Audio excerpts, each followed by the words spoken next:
Welcome back, and we're at Pro Tools Exercise 3, creating a master file inside the Dolby Atmos external renderer application. Now, if you're wondering why this says Exercise 2, that's because I saved the last session I was working on, which was Exercise 2. So if you're jumping very quickly from exercise to exercise, you'll actually notice that this is the window I had up a few minutes ago. Let's pretend right now that I've finished mixing this. So I'm going to just create a couple of silly pan moves here just to make sure that I've got something happening on all meters in case you are listening. Note that I do not have any idea what I'm doing right now, so this is probably going to sound horrible. Hopefully you have created a better mix than I am. Again, the purpose is just to show you how to write a Dolby Atmos master file with the Dolby Atmos external render application.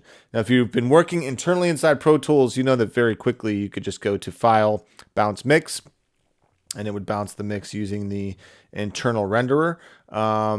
Right now, what I'm going to do is I'm actually going to do this in real time. So I'm almost going to use the external renderer application like a tape machine and make sure that we lock this in and we're actually recording exactly from 1 hour throughout the length of this song. I'm going to go quickly and just save this as exercise 3 so I don't get confused. And I have everything available to me later on should I need to go backwards. To recap really quickly, from exercise 2, if for some reason you started at exercise 3 and you didn't go through the previous 2 exercises, you've got your output page set up with your beds, your objects. Notice the objects that I'm actually using in this session have been bolded here as far as the text is concerned. My bus page, I got to make sure I got my LTC generator set up. And then my Dolby Atmos page, same thing, bold text for the objects and bed that I'm using. Text that is not bold for those that have not been used yet. Click OK. LTC generator set up. LTC generator is set to output 129 as I have it configured also in my renderer preferences. Also notice that I've got this track solo isolated here so that if I solo anything in the session, I'm not stopping the LTC generator from continuing to run to output 129. So the easiest way to do this is to just select the longest track in your session. Luckily, all these tracks are the same length, but so you can select any of them. So for now, I'm just going to double click this. And I'm going to give myself a little bit more screen real estate here so you can see what's going on. And if you look at the time here, we have a start at 1 hour, end at 1 hour, 1 minute, 24 seconds, 15 frames. And our length overall is 1:24:15. Which makes sense. In order to start to record a Dolby Atmos master file, I want to make sure again that I've got my synchronization enabled, and I'm very simply just going to go to File, New Master File. I'm going to go ahead and name this My Mix. You can name it anything you would like. And you just want to make sure that you pick a place to store it. So I'm going to just go to my desktop, again, just to make this easy. I'll put it in my exercise 2 folder, and I'll just create a new folder and call this external render mix. Click open. And you'll see this optional setting here for add FFOA. FFOA stands for first frame of action. This is used in cinema workflows, theatrical workflows, and also for home entertainment, for episodic content. We don't need to use this for music, so I'm going to leave this checked to no. Reasons why you might want to use this and instances and exercises where you will want to use this, that will get brought up later on if you do the post-production exercises for Pro Tools and the external Dolby Atmos renderer. So for now, for music, we're just going to leave this checked to no, and I'm going to click Create.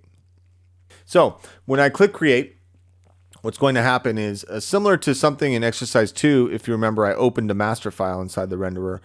Here we just created a brand new master file called mymix.atmos, but I'm still on input right now. So I'm actually going to record this into the renderer, but I'm going to do this by inputting time code so the recording is very precise. You'll also notice something else, that a lot of these objects lit up yellow.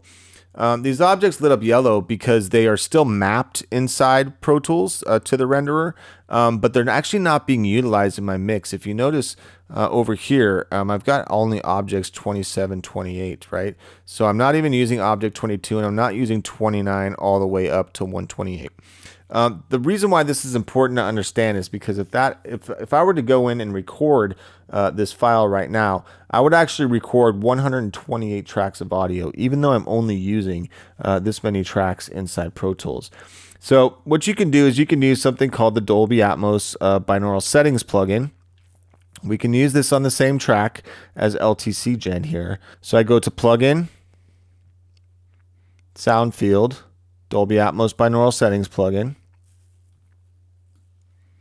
And if you were paying attention in the previous exercises, this should look very similar to the input configuration here inside the renderer. So what we're doing with this plugin right now is we're actually remotely controlling the Dolby Atmos renderer application as far as the input configuration is concerned. And you can see that here by saying that it's the input configuration is being controlled by the binaural settings plugin.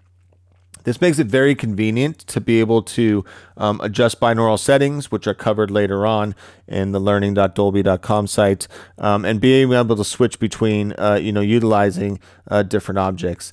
Now, if I submit this to a service, streaming service, or to a label or to a distributor, the problem is that they will often reject files that have too many objects assigned in there and they're not being used. I do not want to submit this with, let's just roughly guess 90 channels of unused audio. It will actually print WAV files, and as you are probably aware, those WAV files per object will take up storage space, so it will increase the file size of my master file overall. So I want to get rid of these unused objects because there's no reason for me to have them in there. The binaural settings plugin is great because I can just click this. And so the major benefit of this is that I'm removing all my unused objects, obviously. I'm dropping my file size down and only keeping the audio that I actually have in my session. And when I create my my ADM or my .atmos master file, I'm sure that when I send that in this regard anyway, this is one of the specifications, that I'm not sending a bunch of unused data that I don't need to send anyway. Also, something to recognize as well is that I called this original track LTC Gen, and now I have the generator on it and a Dolby Atmos binaural settings plugin. This is actually quite common for people when they're using the external renderer. So sometimes this is not called LTC Gen. People will call it maintenance or something like that, or utility track, and that way they know that this is just for utility plugins and it has no audio on it at all. And also sometimes if there are other maintenance things going on inside Pro Tools, those tracks will all be stored within a folder, so they're kind of out of sight, out of mind. Once it's set up and going, it's ready to go, and they don't have to look at it as they're mixing. So in Pro Tools, when we've been working before on the internal renderer, we've been bouncing to disk and we've been printing an ADM B-Wave file. Audio definition model B-Wave file, which again stores all of our metadata, all of our audio, etc. When we're recording this in the renderer, we're actually creating what's called a .atmos file. And what we can do with the .atmos file is we can create an ADM B-Wave from that .atmos file later on whenever we wish. It's very easy to do. You can just convert this by using the file menu of the Dolby Atmos renderer, going in and selecting export audio and then selecting ADM B-Wave amongst other formats that you can use.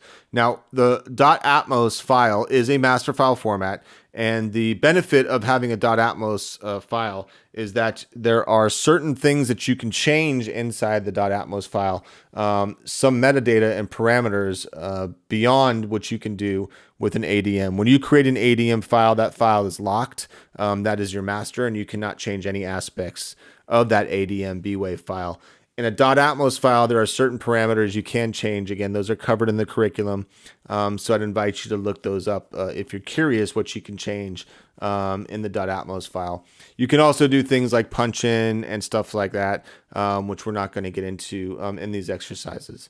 So what I'm going to do now is I'm going to go over here and look at my start time, end time, and my length, and I'm going to hit this record and out switch.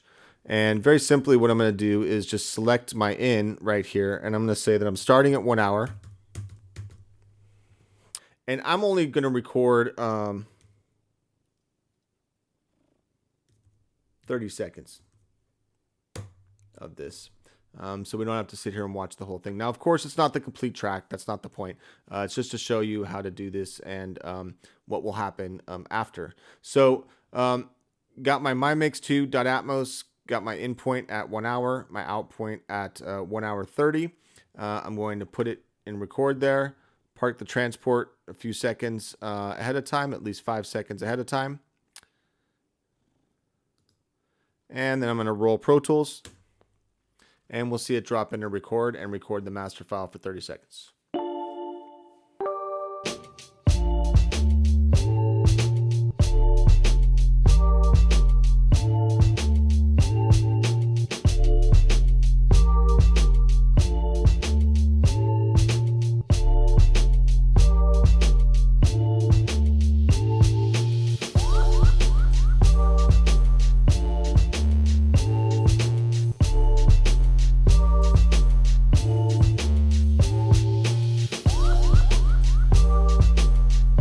And you'll see that it will keep rolling Pro Tools, and I actually will stop it now, and you can see that I've got this master file. And so what you'll see now is that we can actually just turn synchronization off, now that my mix is done here as a master file. I'll turn synchronization off, and if you double click the stop button here, what you'll notice is it's going to shift to 1 hour. So this is going to shift it to the start time of the Atmos master file that has been created. So if I double click this, I'm up at 1 hour, and then I can hit play. And you'll see the master file start to play back. You'll also see this slider moving here, this transport. You can actually start to move that back. You can locate the different sections in your master file, so on and so forth. So a common thing for people is when they record a master file in, and the time code start is actually at 1 hour.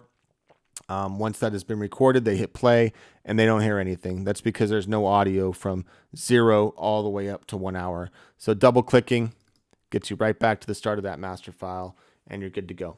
So again, you have a .atmos master file. So let's actually take a look at what that means when you create a .atmos master file, because it does actually give you a couple different files that you're working with. You'll see the .atmos audio, and metadata. So all the metadata and the master audio files are all incorporated in these 3 files here. So by having all 3 files separated, what this allows us to do is create punch-ins if we need to punch into the master file and change certain aspects of the metadata. Now, if I wanted to create that ADM that we were speaking about earlier, all I have to do now is I can take my Mix 2 and I can go to export audio, and you'll see that I have all this available to me. So I can create my ADM B wave that I could send off to my distributor. I can send this to other people if they want to load it into Pro Tools and manipulate it or mix with it. I can also create an MP4, which I can use to export to like a USB stick, plug that into a TV soundbar combination, and be able to QC my mix. I could send that MP4 to a tablet or a smartphone and be able to audition my Dolby Atmos mix in headphones. So there's a lot of versatility in having the availability of a .atmos file. So as you read through the PDF and the exercise and you perform these functions yourself, you're also going to want to make sure that you read the troubleshooting part of it at the end of the document. And again, note that if you're having trouble recording a master file and for some reason the renderer is dropping out, it's likely a frame rate issue here. So you've got your frame rate setting inside the Dolby Atmos Renderer application set to 24 frames per second up at the top here.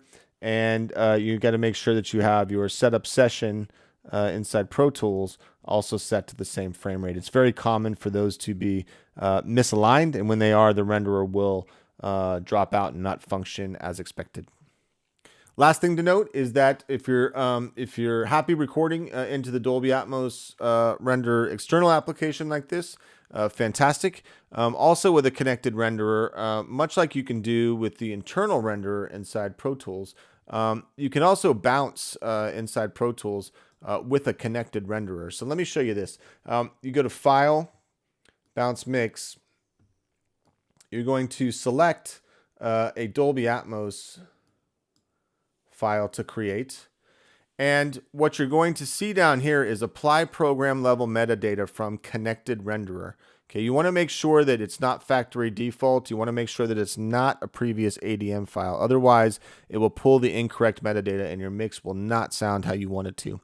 So the connected renderer right now would be a way for me to actually bounce this file using Pro Tools and pulling the metadata from the renderer into the actual audio file. And again, I can do this in an offline fashion, and I don't have to use this in a linear, real-time fashion like I have in the Dolby Atmos Renderer application. So if I were to use the connected renderer here, and then I click bounce, it would bounce that file out, and that would be available to me in exercise 2, bounce files, and there's my exercise 2.waves. That same wave file just bounced out as an offline. So again, I can do one of two ways. I can either synchronize the renderer here, and I can bounce this in real time, but recording with my in and out points and creating a new master file, or I can actually go into Pro Tools and use the offline bounce feature to be able to bounce that mix in the same manner. Major difference is that in Pro Tools, I'm creating an ADM B-Wave file, and in the connected renderer, I'm creating a .atmos file, which provides me some flexibility to change a few things later on if I need to. So that's exercise 3. I would practice writing a master file a few times, get used to it, open it up, re-import it back into Pro Tools, make sure you're doing everything correctly, and I'll see you in exercise 4.